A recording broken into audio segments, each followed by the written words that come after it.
Matt, Will, and I's 4 weeks in the amazing Karakouram range was coming to an end. Since our first ascent of Feetabrock, the sun has refused to cast its rays long enough for us to experience another epic voyage into the vertical domain. We had heavy stomachs from the massively proportioned meals of pancakes, fresh eggs, rice, pasta, goat soup, and chapati prepared by our gracious hosts, Fida and Abbas. We had heavy minds from the continually wet and cold conditions prepared by Mother Nature.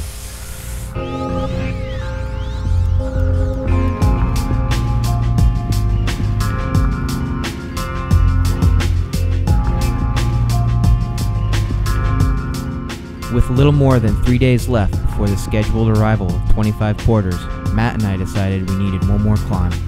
We packed up and hiked during a break in the clouds to an advanced base camp at 16,000 feet, below the impressive and unclimbed 800-meter east face of Farrell Peak. No sooner than we set up the tent did the mountaintops disappear and the snow began to fall again, crushing our dreams of another first ascent. Hanging out in the grapple.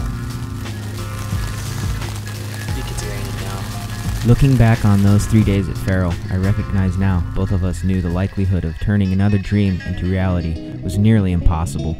But we believe it's the possibility of having a dream come true that makes life interesting.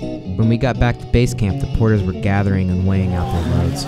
My emotions were mixed. Part of me wanted to stay here in this alpine wonderland for eternity. Part of me yearned for the hardness of the noisy, motorized, brightly lit civilization of my other home. Son of Haji Hussain, Walaj Hussain. I'm pottering many 3, 6, 7 years. I'm pottering many time raining, many time cool, many time hot, many time stone falling. Some many problem, leg problem. This is my leg problem today. This time big problem.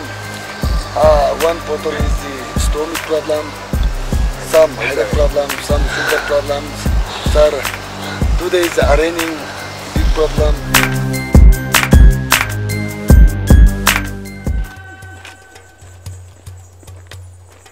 Before we knew it, we were back on the road, headed for the small village of Haldi, the home of Fida.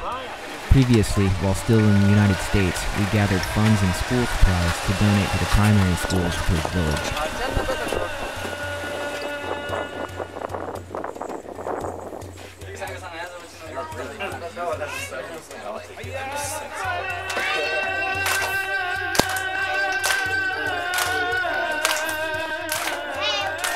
I was very impressed with the children. Both their politeness and intelligence was enlightening, and another ensuring trait proving to us that the general prejudices coming from the U.S. regarding Pakistani people was a far cry from the truth.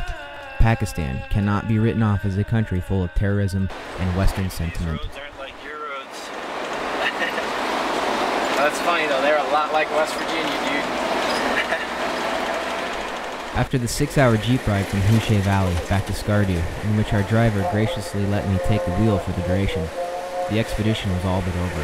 One quick flight from Islamabad and we would be back in the US shortly thereafter. We were extremely content with our efforts in the mountains and excited about our new friends.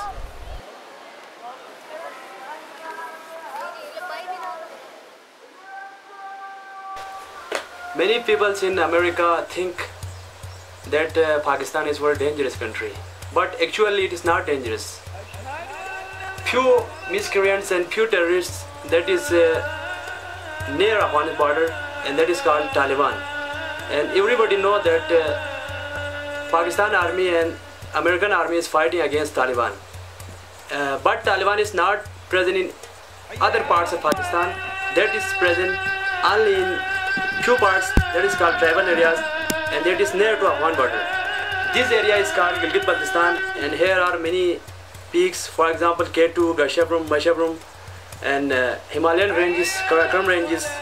Beautiful peaks are present in this area, and the people of this area is very peaceful and very hospitable. These people are very good, and most here, many Americans and many other Europeans and other people from world came here, and they feel that this area is very beautiful and the people belongs to this area are very peaceful. Okay, thank you.